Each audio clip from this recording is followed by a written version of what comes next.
o büyük arşın sahibidir. Yine Adana, yine kutlu doğum etkinliği ve maalesef yine engeller. Peygamber sevdalıları platformu olarak her yıl ülkemizin birçok köy, belde, kasaba, ilçe ve ilinde kutlu doğum etkinlikleri düzenlenmektedir. Etkinliklerimiz halkımızın yoğun katılımı ile gerçekleşir iken özellikle Diyarbakır, Batman ve İstanbul'da yüz binler hatta milyonluk kalabalıklar meydanları doldurmaktadır. Platformumuzun Akdeniz Bölge Koordinatörlüğü merkezi olan Adana'da halkımızın etkinliğimize gösterdiği yoğun katılım sebebiyle geçen yıl Adana İstasyon Meydanı'nda etkinliğimizi gerçekleştirdik.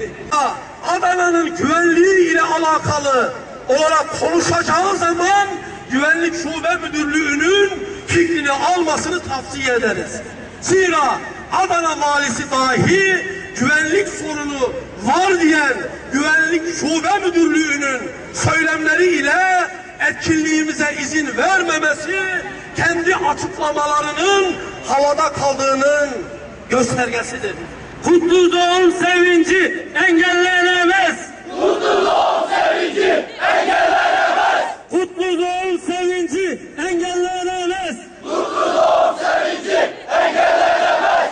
Bu derin ve o kadar kirli yapı maalesef Peygamber sevdalılarının yaptığı her etkinlikte kendini göstermiş, elinden gelen her türlü sıkıntıyı yaşatmaya çalışmıştır.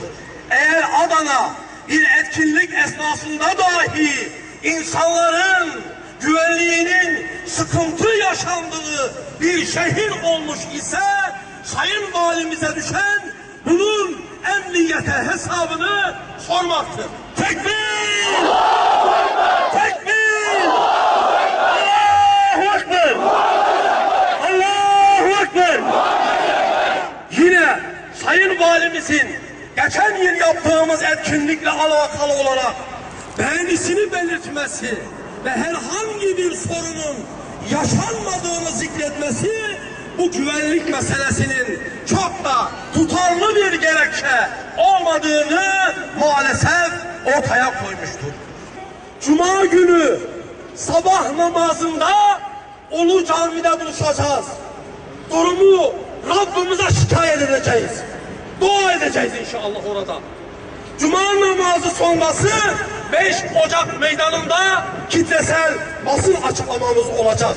Ve pazar günü yani etkinliğimizi yapacağımız pazar günü etkinliğimizi yapacağımız saatte davet ettiğimiz kitlelerimiz ile birlikte, üyelerimiz ile birlikte kitlesel basın açıklamamızı yapacağız inşallah. Süreç bu şekliyle olumsuzluklar ortadan kalkıncaya kadar devam edecek.